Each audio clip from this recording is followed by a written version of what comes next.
Une décision historique prise par l'Arcom lundi avec cette nouvelle numérotation TNT qui apportera une meilleure lisibilité, plus d'offres pluralisme et qui limite les changements d'habitude. C'est un dimanche 19 janvier 2025. Bonjour à tous, voici le TV 168.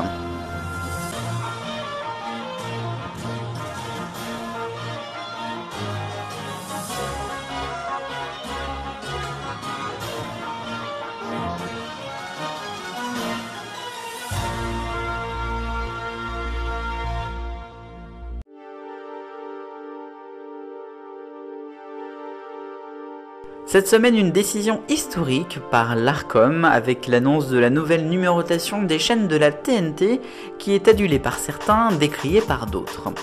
Cette nouvelle numérotation va entrer en vigueur le 6 juin prochain, c'est le D-Day de la TNT, je cite les propos de Roch-Olivier Mestre, encore président pour quelques jours du conseil. A noter que d'ici là sur le canal 8 et 12 il y aura un écran noir, enfin en tout cas on passera du 7 au 9 et puis du 11 au 13 directement. Et donc à partir du 6 juin qui est le jour de départ de Canal+ de la TNT, il y aura donc ce nouveau plan de chaîne. Alors on va essayer d'analyser tout ça. D'abord il faut quand même préciser que tout ce plan est organisé en blocs. Et d'abord on a le bloc France Télévisions du 2 au 5 avec l'arrivée de France 4. Une arrivée qui à mon sens est excellente, voire même inespérée avec l'histoire de France 4, qui restera sur ce positionnement de journée en jeunesse et de soirée en culture. Ça a été confirmé par France Télévisions. A noter aussi que la chaîne devrait revenir dans le Mediamat quotidien au niveau donc des audiences, et j'ai envie de vous dire, il faut absolument le faire. Ensuite donc on retrouve encore des chaînes publiques en 7 et 8, Arte toujours, et puis donc en 8 la chaîne parlementaire avec LCP et Public Sénat. C'est une montée en gamme assez incroyable également pour la chaîne, et c'est un choix d'apaisement de l'Arcom autour du canal 8 évidemment où toutes les tensions viennent liées à Cyril Hanouna. A noter quand même qu'on va suivre de très près la nouvelle présidence de Public Sénat qui pourrait être gagnée par Olivier Galzi, et là ça serait quand même assez intéressant à suivre. Ensuite donc l'autre changement c'est en 12 avec Gulli qui monte également de 6 places, c'était un souhait de la chaîne, ça pourra permettre d'augmenter mécaniquement l'audience et de se rapprocher donc de TFX qui selon l'Arcom vise le même public, jeune mais au sens bien sûr très large. Ensuite, on retrouve le fameux blog de chaîne info, tant adulé par certains, décrié par d'autres. BFM TV mécontent, alors qu'ils gagnent quand même 2 places, ils arrivent en 13. Mécontent pourquoi? Non pas parce qu'ils restent en tête du bloc, mais parce que, à leur sens, tout le monde va rester sur le 15. Et donc, regardez LCI. On n'entend pas trop ces news autour de la nouvelle numérotation. À mon avis, ils sont ni mécontents, ni vraiment très contents. Statu quo du côté de C-Star en 17, là aussi c'est de l'apaisement, il fallait surtout pas trop la bouger parce que sinon ça aurait beaucoup fait parler. Et donc Cyril Hanouna devrait finalement peut-être pas arriver sur la chaîne, ça semble compliqué son avenir à mon sens avec Canal. Ensuite, on a donc le bloc des 2 nouvelles chaînes, T18 et OFTV. Oui, T18, c'est le nouveau nom et officiel cette fois-ci de CMI TV ou de Réel TV. Alors, on a appris que T18, on aurait l'habillage et le logo qui serait fait par Étienne Robial et Gédéon Fien, les 2 meilleurs dans le domaine. Pour ce qui est de OFTV, on a appris cette semaine via un reportage du 20h de France 2 qu'il y aurait une campagne de déstabilisation avec un groupe, les Corsaires, qui au fond appartiendrait à Vincent Bolloré. C'est à suivre. Et puis après donc on retrouve le bloc des TNT HD qui ne bouge pas, ça ne plaît pas du tout à BFM RMC qui sont en colère. En même temps c'était pas leur renumérotation, c'était pas leur appel à candidature. Chérie 25 elle est menacée suite donc à l'arrêt de Énergie 12. Et puis Paris Première, pas de nouvelles, mais elle pourrait passer en clair 24h/24, à suivre.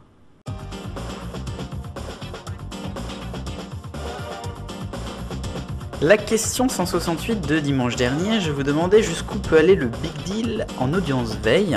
Vous avez été en majorité à me répondre plus de 2 millions de téléspectateurs. Ensuite la stagnation entre 1,5 et 2 millions, ce que je préconise. Et puis les baisses arrivent après en 3 et 4. Nouvelle question par rapport donc à l'événement de la semaine. J'aime pas la nouvelle numérotation.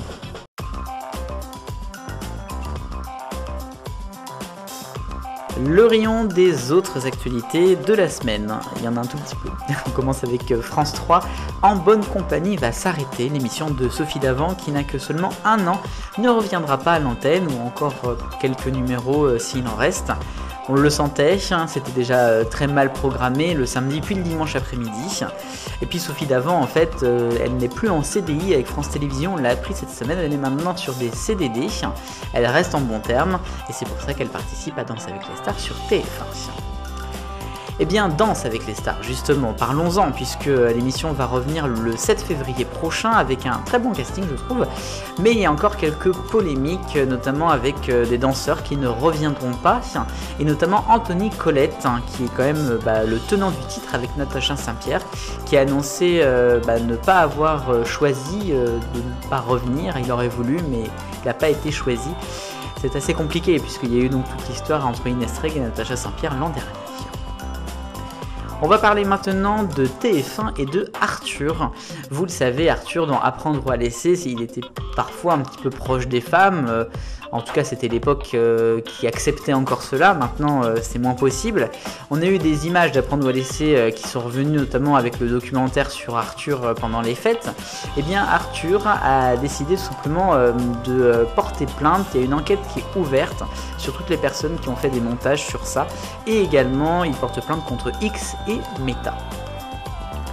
Et puis, dernière information, on va parler de W9 avec l'émission The Cerveau, et c'est une information du Parisien, puisqu'il y a une influenceuse qui s'appelle Mela Knight, qui tout simplement dit que M6 a volé son idée d'émission, qui serait le concept de The Cerveau. C'est pas toujours évident à cerner, il semblerait effectivement qu'il y a quelques idées piquées, mais bon, c'est le jeu.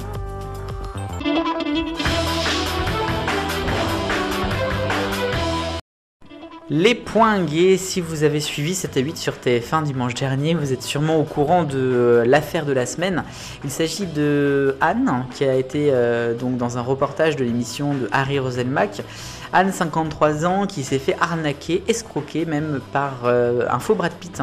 Elle a déboursé plus de 800 000 € dans une relation qu'elle estimait de proche, donc, alors que c'était tout simplement de l'escroquerie. Un reportage qui a fait beaucoup parler, puisque Anne s'est faite presque cyberharcelée sur les réseaux, ça a été assez violent. Alors, TF1 s'est empressé de retirer le reportage dès lundi soir, mais bon, le mal était fait. Et au final, c'est Anne qui se retourne maintenant contre la production Éléphant pour 7 à 8, en disant qu'elle avait demandé à être floutée, ce n'a pas été le cas, qu'il y a eu plusieurs choses qui ont mal été dites. Bon, je crois que c'est surtout le succès, malheureusement, qui lui tombe sur la tête.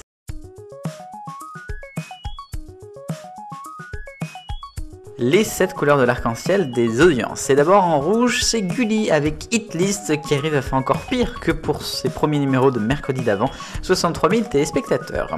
Orange pour M6 avec The Island en baisse sur une semaine, attention, ça peut passer en dessous du million prochainement.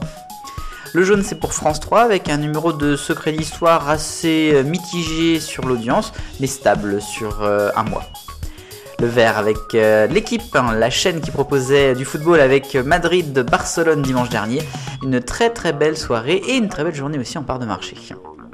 Ensuite c'est le Big Deal sur RMC Story, en baisse certes, mais ça reste quand même un très très beau score pour le bleu clair. Bleu foncé pour Pékin Express sur M6, retour en hausse par rapport au retour, c'était un samedi en 2024. Et puis le violet pour la première demi-finale de la Star Academy sur TF1, samedi dernier, 3 millions de téléspectateurs.